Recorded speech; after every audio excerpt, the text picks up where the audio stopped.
ನಮಸ್ಕಾರ ದೇವರು. ಮಠ ಮಧ್ಯಾಹ್ನ ನಾವು 3 ಜನ ಮಸ್ತಾಗಿ ರೆಡಿಯಾಗಿ ಸೀದಾ ಭೀಮರಾಯನಗುಡಿಯಿಂದ ಶಾಪುರಕ್ಕೆ ಹೋಗ್ತೀವಿ. ಇಂದ ಮಾಮ ಬರಕತ್ತಿದ್ದ, ಟಿಕೆಟ್ ತೆಗೆಸ್ಕೊಂಡು ಆಮೇಲೆ ನಾವು ಯಾದಗಿರಿ ಬಸ್ನಾಗ ಕೊಡ್ತೀವಿ. ಯಾದಗಿರಿ ಬಸ್ ನೋಡಿದ್ರೆ ಪೂರಾ ತುಂಬಿ ತೊಳಕತ್ತಿತ್ತು, ಕೂಡಕ್ಕೆ ಸೀಟ್ ಇರಲಿಲ್ಲ.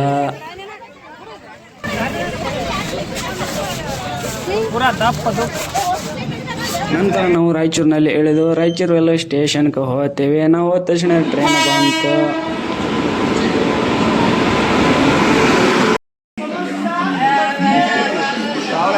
ಟ್ರೈನ್ ಏನು ನಮ್ಮ ಸಲಾಗಿ ನಿಂತಿರುತ್ತದೆ, ಅದಕ್ಕೆ ನಾವು ಟ್ರೈನ್ ಹತ್ತಿದ್ದೇವೆ. ನಾಗೇಶ್ ಮತ್ತು ನಾನು ಮ್ಯಾಕ್ ಕುಂತಿರ್ತೇನೆ, ಕೆಳಗೆ ಮಾಮು ಚಿನ್ನ ಕುಂತಿರ್ತಾರ. ಆಮೇಲೆ ಮಂತ್ರಾಲಯ ರೈಲ್ವೆ ಸ್ಟೇಷನ್ಗೆ ಇಳಿದು ಅಲ್ಲಿಂದ ಮಂತ್ರಾಲಯಕ್ಕೆ ಆಟೋ ಹಿಡಿದು ಸೀದಾ ಮಂತ್ರಾಲಯಕ್ಕೆ ಹೊರಟೆವು. ನೋಡ್ರಿ, ಮಂತ್ರಾಲಯ ಕಮಾನ್ ಬಂತು. ಕ್ಯೂ ನೋಡಿ ನಾಗೇಶಿಗೆ ಪೂರ ಎದೆ ಹೊಡೆದಂಗೆ ಆಗ್ಯದ. ನೋಡ್ರಿ, ಮಾರಿ ಹೆಂಗಾಗ್ಯದ, ಬಾಡಿದ ಹೂ ಹಂಗಾಗ್ಯದ. ನಾವು ಇಲ್ಲಿ ಶ್ರೀ ಗುರು ರಾಘವೇಂದ್ರ ಸ್ವಾಮೀಜಿಯವರ ದರ್ಶನವನ್ನು ಪಡ್ಕೋತೀವಿ. ಗರ್ಭಗುಡಿ ಒಳಗಡೆ ವಿಡಿಯೋ ಮಾಡಲು ಅವಕಾಶವಿರಲಿಲ್ಲ, ಆ ಕಾರಣಕ್ಕಾಗಿ ನಾನು ಹೊರಗಿಂದಷ್ಟೇ ತೋರಿಸ್ತೇನೆ.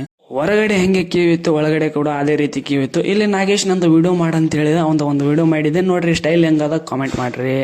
ಇವ ನಮ್ಮ ರಾಹುಲ್ ರೀ, ನಾವು ಹೊಂಟಿವಿ ಈಗ ಮನೆ ಕಡೆ.